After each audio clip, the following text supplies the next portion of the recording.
You might be wondering why I gathered us all here together today. The answer is simple. I wanted to show you my book boyfriend's jacket. His name is Clay. He's a dragon rider fairy, and he's probably hotter than your book boyfriend. Just saying. No, but let's be serious with each other. You and I have gotten to know each other a little bit over the last month. I've had a couple videos, had a vlog, maybe you watched them, and if you haven't, maybe you should. But I know the question you've all been really asking. What am I gonna read this year? What is my 2024 TBR, my most anticipated reads? And we're gonna answer that question here today. My true friends, my besties, my book besties. So let's get into it. I have about 19 books here, but there's more on my TBR. I have a romance pile, a fantasy pile, and an other pile, and I am so excited to share them with you. So let's dive in. Let's start with our romance pile. The first book on my 2024 yearly TBR, my most anticipated reads, that's a mouthful, is Beach Read by Emily Henry.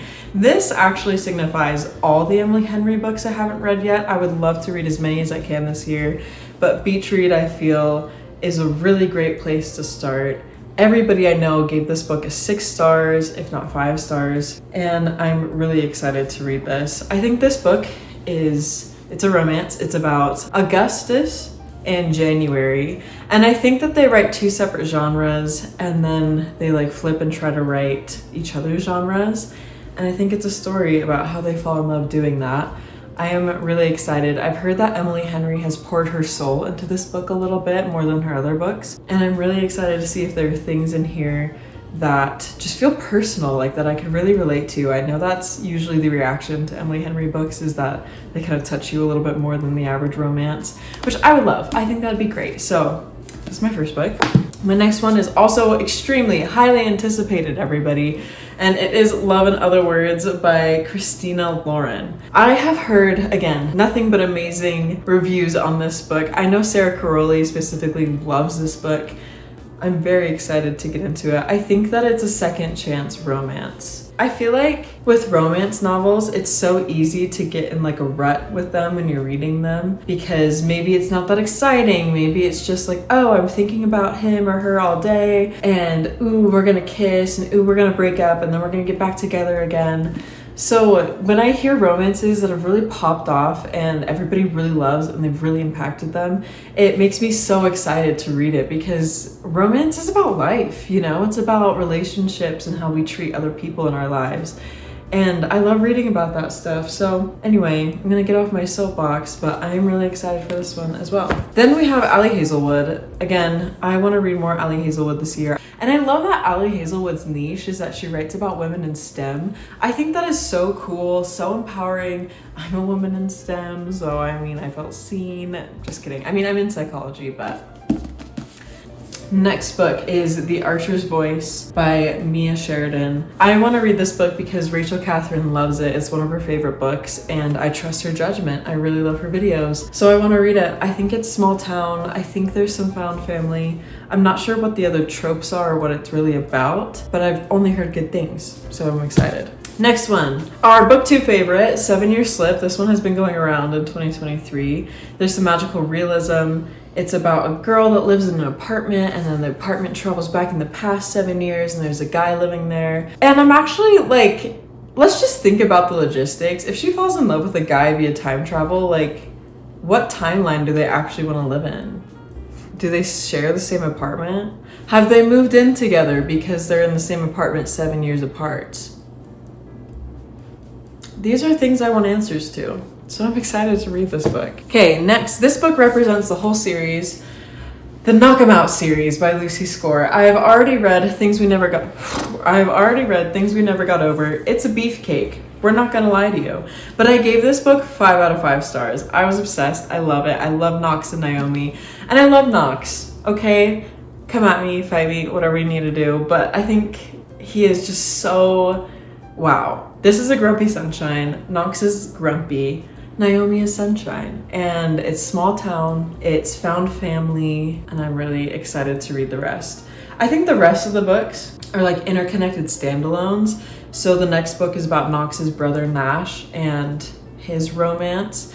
But the thing I love about this series is that Lucy Score isn't just writing romance, she also puts in like a subplot of like mystery thriller almost. And it's not scary, it's not a scary book, but there's some action in here. And I think that is so much fun. It was like pretty high stakes at one point, and that's just like so unique and really cool. So I think it's justified for it being this thick. How many pages? It's like 550 pages. 552, I was really close. But yeah, I want to finish the series. And then I want to start the Fine Print or the Dreamland Billionaire series by Lauren Asher. Lauren Asher. I've never read a Lauren Asher book. So a lot of these books that I'm saying are authors that I really want to try out this year that I've never read, because this is my second year consistently reading. So I want to just know what the hype is about. But this one is about a man named Rowan, and I'm assuming he's a billionaire. And Dreamland is an amusement park, I think. And I think in this book he hires a secretary or something and they fall in love. It might be like fake dating, but don't take my word. I haven't read the blip on the back in a long time, and I'm excited about that one. How many times can I say I'm excited? How many? Should we count? Should we have a count? Should we see? This is your sign to drink water, my friends. Okay, the next one.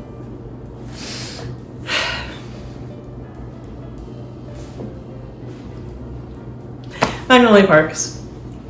Okay, so I've read the first book. Wow. One thing that you guys might not know about me is that my dream job is to be a couples counselor one day.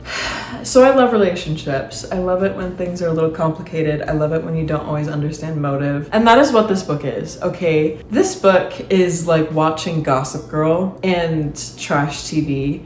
It's like watching people that you care about want things that aren't good for them, but they want to make those things good for them. And that struggle is so real. I think we've all done it, whether it's a boy or a situation or a friendship, and it's just so good. And a lot of people, when they read this book or when they talk about it, they're like, oh, it's so toxic, it's a bunch of rich people, blah, blah, blah. They're 1000% right. But is it interesting? Is it heartfelt? Are the quotes unmatched? Yeah, absolutely. I don't know if these books have happy ever afters. I have no idea what's gonna happen in the rest of the series. But after reading this first one, I'm hooked. I have to know, and I'm so excited. Should we move on to my fantasy TBR? I think we should. Once Upon a Broken Heart by Stephanie Garber. I have never read a Stephanie Garber book. And I know a lot of people say you should read the Caraval trilogy before you read this one, but I don't think I'm going to, just because I'm more interested in this plotline than the Caraval plotline. So this book specifically is about Evangeline Fox, and she's a hopeless romantic, and she's in love with this guy, but he is gonna marry somebody else. So Miss Evangeline, the smart lady that she is, decides to make a deal with the Prince of Hearts, and things spiral from there. I don't know what's gonna happen. I think that this is gonna be just like a really cute fantasy, and I think it's like very fairy tale-esque. I don't think there's a lot of violence or anything like that. I haven't heard too much about it, but I know that there's like a little bit of controversy about how people feel about the last book and the second book. So I'm excited. I think people like love the second book and the third book is like all right, but I want to know this world. So next up. So side note, with my fantasy books, a lot of these books represent a whole series. If I can, I would love to read the entire series this year. I'm a really slow reader though, so I don't know if that's gonna be the case, but I would love for it to be the case. So when I hold up these next couple books, just think about the whole series. So Harry Potter, this was on my TBR this month and I finished it. I will tell you my feelings in my wrap up, but I love this book. I've never read the series all the way through, so that's on my TBR this year. But this writing, let me just preface this by saying, I feel like we grew up on Harry Potter. I grew up on the movies thinking about which house I was gonna be in, you know, not Slytherin. I've never wanted to be Slytherin. You know, am I a Ravenclaw, Gryffindor, whatever it is. I had never thought that a book about an 11-year-old boy finding found family would be so important to me in my life and development, but it definitely has been. The way that J.K. Rowling writes, at least this first book, I laughed, I cried, I had some introspection, I was entertained, and it was just It was really good, and I'll share more in my wrap up, but I'm so excited to see what happens in the rest of the series in the books, because the books are different from the movies a little bit. But if you don't know, Harry Potter is about an 11-year-old boy who has grown up with his aunt and uncle who are awful to him because his parents died when he was a baby. And when he is 11 years old, he gets a letter from the best school of witchcraft and wizardry called Hogwarts, and he learns that he's a wizard. So he goes off to Hogwarts, learns magic, learns all about this other world he didn't know existed that he is central to, and he makes friends, he finds adventure, and it's exciting. So that is on my TBR this year. Next, let's talk about Sarah J. Maas for a second. I have never read a Sarah J. Maas book, but this year I want to envelop myself in her universe. I want to be part of the Massiverse. I don't know what it's called, but I'm really excited. And I want to do that first by reading the Throne of Glass series and then the ACOTAR series. Throne of Glass is about this girl named Selena.